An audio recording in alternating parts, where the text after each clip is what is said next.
Hello everyone and welcome to possibly the most absurd situation that has ever occurred in my Pokemon battling career. Now, this requires some amount of explanation. This is not us recreating a battle that had a DC. This is not us actively choosing Showdown because we couldn't get the teams genned in time or anything.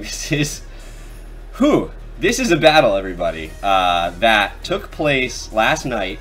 I'm recording this at about 11:15 in the morning on Friday. Upload is on Sunday. And this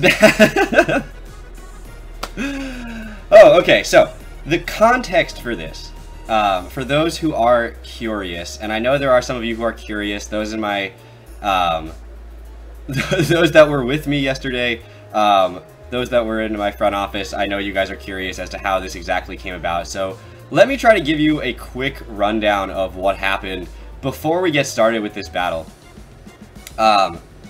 So this week, Techno and I have had a lot of trouble scheduling our battle. It's just, there's no two ways about that. We've had a lot of trouble overlapping. The time zones have presented more of an issue than we expected them to for it being only 3-hour difference. So we've been sitting here trying to figure out, okay, when can we battle? Tuesday night I stayed up, he didn't have time. Wednesday night I stayed up, he didn't get home till too late. So this is now Thursday, and we haven't battled yet, and we don't have a time scheduled to battle. And in fact, I learned that he didn't even have his team genned yet, or in-game, or anything, and he wasn't expecting to get home till 11 o'clock his time, which would have been 2 a.m. my time, which was a little bit late to battle. At the earliest, let alone then getting his team gen, getting everything set up for the recording, and then me having to record while the guy in the wall behind me decides that it's obviously a little late to record, which is totally reasonable, and I can't fault him for that, which is generally why I try not to record after 11, but I was going to try to make the exception this week if I had to. Instead, yesterday I was out on a date. It was, simply put, it was going okay, and then I started getting harassed in the Discord about my lack of availability all season with everybody in the GBA. And to that end, I want to apologize first and foremost. I want everyone to know that I wasn't trying to ever make you guys feel like I was forcing you to play into my schedule. I tried to be as flexible as possible. Obviously, sometimes, some weeks, I'm busier than others, and the problem with this year is that or the summer specifically, is that a lot of weekends I'm busy, so I'm freer on weeknights. But that means that I try to make time on the weeknights that I need to make time on. You know, after about 4:30 p.m. I was free most weeknights, or I would try to schedule in advance with proper warning if that wasn't going to be the case. So people were upset with my lack of availability on weekends and occasional inflexibility with some scheduling conflicts that occurred. And I do not begrudge anybody anything in that regard. And Techno this week had a lot of stuff going on at his end. Apparently he's in like national choir and is doing a ton of rehearsals this week, which is super dope. Congratulations to Techno for that. But it meant that scheduling this battle was next to impossible. So last night, I'm on this date.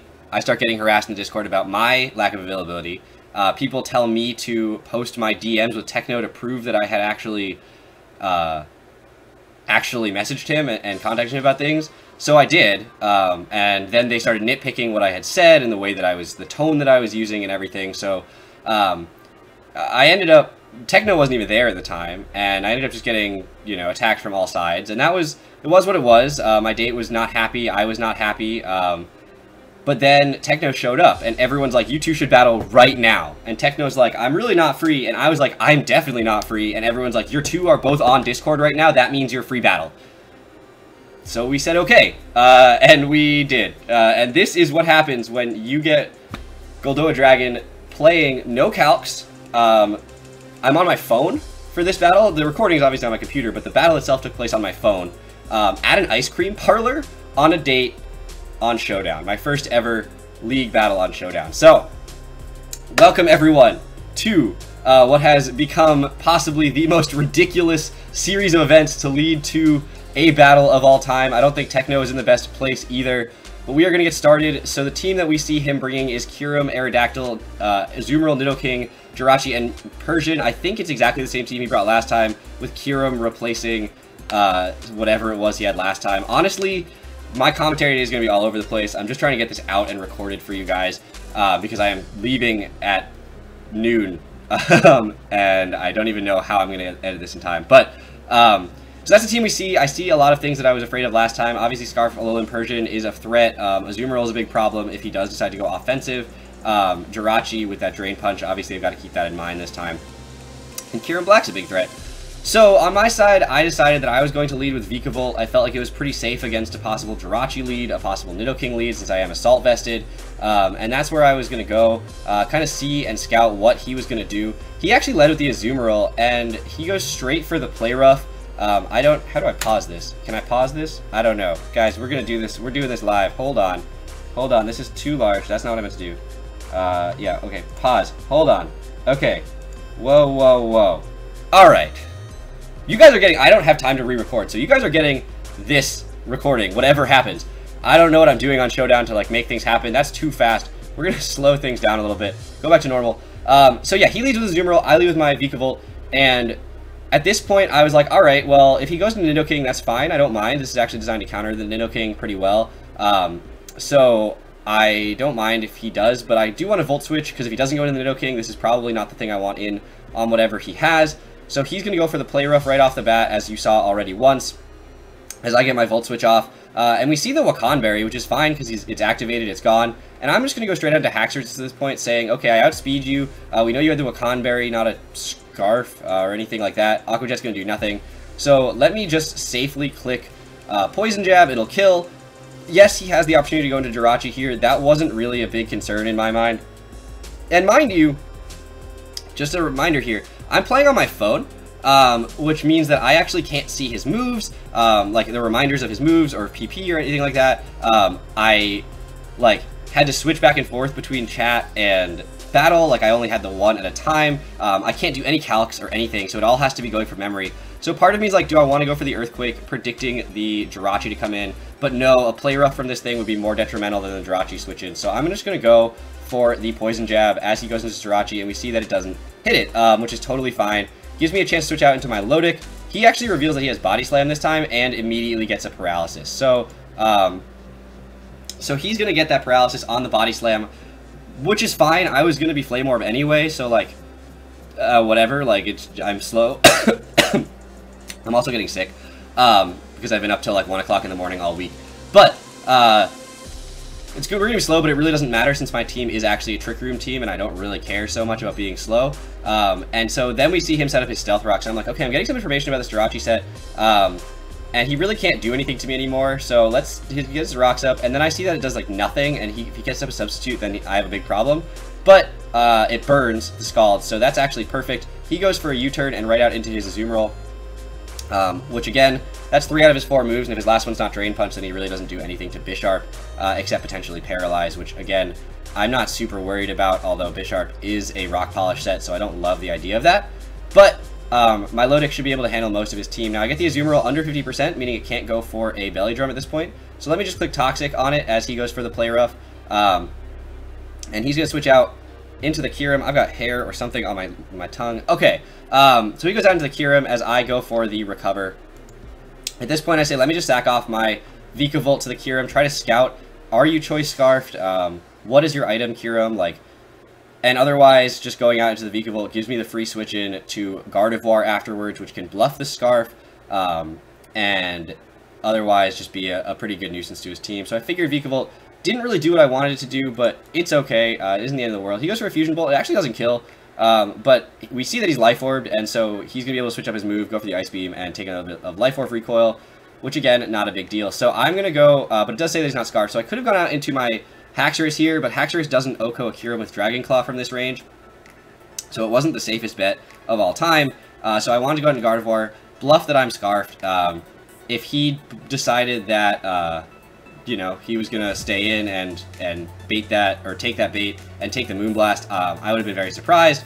I didn't know what he was going to go into. I doubted it was the Nidoking at this point, just because there's, you know, that thing doesn't want to take 2 Moonblasts, and especially doesn't want to take a Psychic.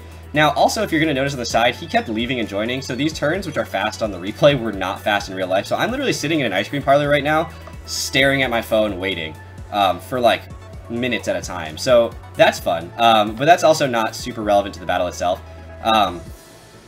And so at this point, he goes into Jirachi. I actually try to go for the Thunder Wave as he is already burnt and can't be Thunder Waved. So I'm going to scout and see if he's got that Iron Head. He goes straight for a Body Slam, which tells me maybe he doesn't have it. He's probably got the Drain Punch for the Bisharp.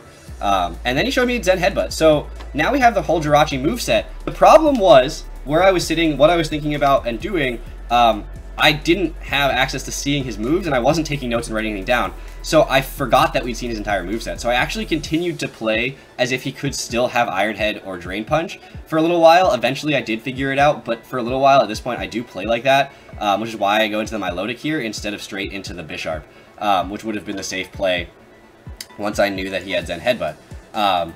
We actually do get a Scald off, which is pretty great, and then he misses his Zen Headbutt, so some hacks going on both sides of this fight. And we're just going to see this Jirachi did not do anything to Milotic, but try to Paraflinch me, which is, you know, it's going to happen. It's Jirachi, so, and it's my luck. So we're just going to watch Milotic get kind of Paraflinch for a little while. The burn is going to help wear him down. Thank God I have that, because it's going to slowly chip him away. And then eventually he decides that he's going to save this thing and go into cure him again. So at this point I go for the recover, and he goes for the Fusion Bolt. Now, to be honest, this was probably the turn of the battle, is that I should not have stayed in. I knew he was going to Fusion Bolt. I knew he had the Life Orb. I knew he had Terravolt. I knew it was going to do a lot of damage. I knew it wouldn't kill, because I've done these calcs before. But the obvious and easiest play right there, knowing there's no way he clicks Ice Beam. There's 0% chance he clicks Ice Beam, is going to Haxorus every time. He's going to take the Life Orb, which puts him in range of a Dragon Claw every time. If he's offensive Cure, which we know he is, he doesn't outspeed me. His Azumarill is low enough that I don't care if it comes in on a Dragon Claw. His Jirachi's low enough that I don't care if it comes in on a Dragon Claw. And his Persian could come in on a Dragon Claw, but I have answers to the Persian in the Gardevoir and the Bisharp. So this was dumb. Letting this Fusion Bolt go off meant that my Milotic was now actually not helpful to me for the rest of this battle. And that he could go for a different move, like a Draco Meteor, instead of going for another Fusion Bolt. So I had to stay in, and I get fully paralyzed, which meant that I couldn't actually recover off the damage, which is the move that I had clicked right there. So instead, I have to go into Haxorus now while my Milotic's dead. Now, Milotic hard-walled, let's see, Jirachi, Aerodactyl, Azumarill, Persian, like that would have been a great mon for me to keep around. Wasn't thinking clearly and wasn't doing calcs, and wasn't talking through my plays like I normally do. And so that's going to cause me to make some misplays here towards the end of the game as well. At this point, we're going to go for that Dragon Claw. It is going to kill. We're going to bluff the Scarf a little bit, and he's going to go into his Nidoking. Now, this is the second turn pretty much in a row that I misplayed. His Nidoking isn't going to go for anything but an Ice Beam. It has to go for Ice Beam. He has to be Scarfed. I know it. In retrospect, it's so blatantly obvious that the play is Victini 100 times out of 100. I don't know why I didn't do that. Victini was not that useful to me for the rest of this fight, just because of the way that it was speed tiered and everything. And going into the Victini, you know he's Scarfed, and therefore he has to switch out into something, which then takes either a giant V-Create or I click Trick Room. Both are very, very safe options. Obviously, his Azumarill is a problem, but he doesn't, like, I don't know, like, there was just no way that I should have stayed in there with my Haxorus. Letting that go down, again, costing me a lot of momentum. So now I'm going to go into the Bisharp. I know that he's Scarfed. He's got to switch out at this point. Goes out into the Persian. I'm just going to set up my rocks. That's all I wanted to do. He's got the Hidden Power Fighting. We know he does. Gardevoir is an answer to Persian. I talk about this in the Teambuilder. Gardevoir is a dedicated answer to Persian. So we're going to make our third misplay in 3 turns here, or in like 5 turns here, which is that the Persian's going to come in. It's going to go for the Hidden Power Fighting. Now, there's no way... he gets a crit too, which doesn't matter at all. But there's no way he's staying in if he's Scarfed Persian. And he was Scarfed Persian last time. He's got to switch out because he's not doing anything. Now, my Gardevoir has 2 options here, and I did think through this one a little bit more. One, I can go straight out into my Bisharp. There is a 0% chance if he's Scarfed Persian he's staying in. And if he's not Scarfed, he's going to switch up his move, go for a Parting Shot or a Knockoff, one of the two. And my Bisharp doesn't care about either of those. And Parting Shot, in fact, would make me +3, which would be amazing. And there's a 0% chance that anything else happens. If he's Scarfed, he switches out, and if he's not Scarfed, he switches his move. Bisharp is the play. Instead, I'm an idiot, and I was like, no, you know, I should stay in, I should set up my Trick Room, my team is Trick Room team, and we're going to see that he isn't Scarfed, and he's going to go for that Parting Shot, and again, it's not even hindsight being 20/20, it's in-game.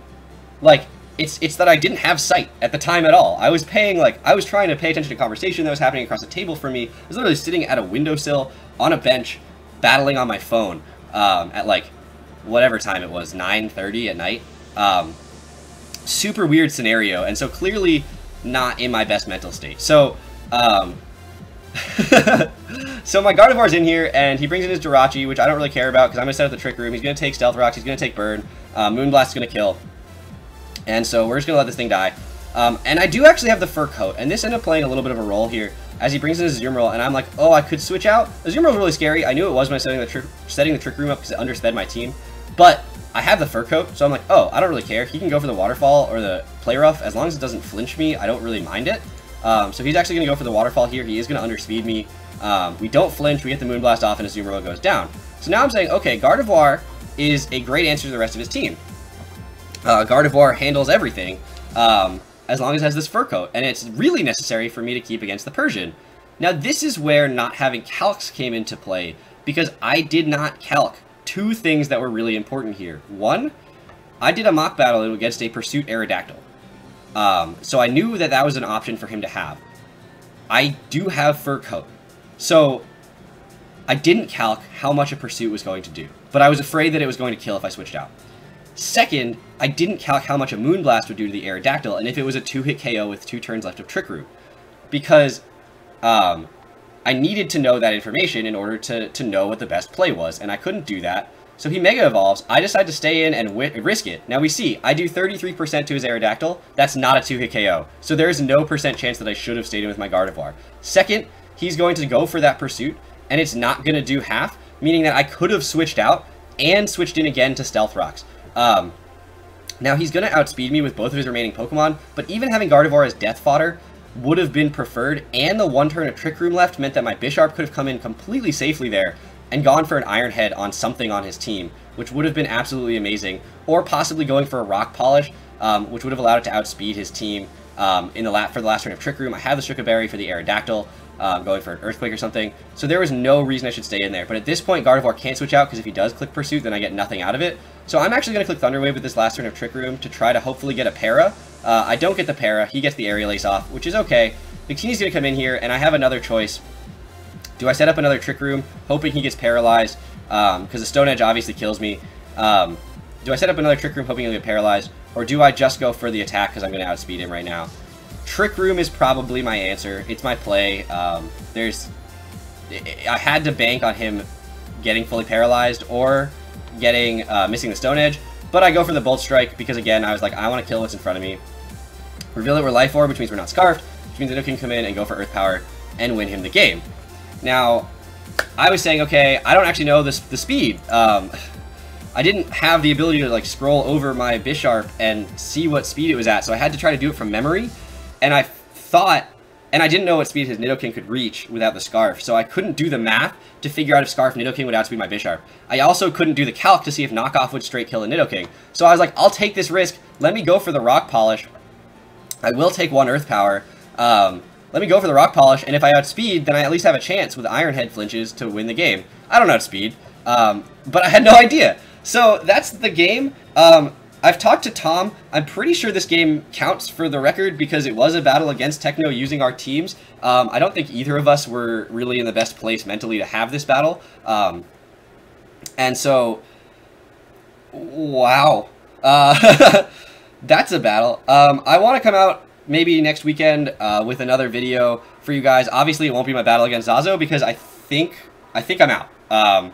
Pretty sure that I'm out. This is a loss. That's just the way the playoffs go. Should this have been the way this playoff game went? No. A lot of people are upset with me for giving in to peer pressure, for conceding to bullying. You know, a lot of people are telling me that this is not how I should have allowed it to happen. I was not available. There was I had no responsibility to be available at that time. But I made myself available. I did the battle. I told them, you know what? I literally said, I was like, I'm on a date. I'm on my phone. But if you need me to battle right now, I can. And they were like, yes, do it. And I was like, okay, like, sure. Because I care more about you guys, and this is to the people in the GBA D-League mostly, but I care more about you guys actually liking me and thinking that I'm a decent human being who cares about the way that you feel about me more than I care about winning the GBA D-League. And to me, I think that we're losing sight of that. These are extraordinarily competitive battles. This is an extraordinarily competitive league, and the level of play has been absolutely outstanding this whole season. But I want you guys to remember that this is a community of people playing a video game because we love the game we play, and we should be supporting each other. And I recognize that Techno won this game, and he's going to fight Leo, and I hope he beats Leo this time. And I hope Techno goes on to win the whole thing, because this isn't Techno's fault. This isn't my fault. And I just want you guys to understand that, like, let's take a step back. Let's have fun. These battles are supposed to be fun. Like, it's supposed to be about camaraderie, bringing people together in a community and an event that we actually enjoy. And I think we all are losing sight of that a little bit. So let's all take a deep breath. Let's all realize that, like, congratulate Techno. Go watch his side of the battle. I want to know what he was going through at the same time that I was. I tried to talk through my moves right now, guys, but I admittedly wasn't thinking through them at the time, and this is the first time I've watched the battle since then, so... but I hope you guys at least thought that this was entertaining. It was certainly unique, and I will never, ever, ever battle while I'm on a date again.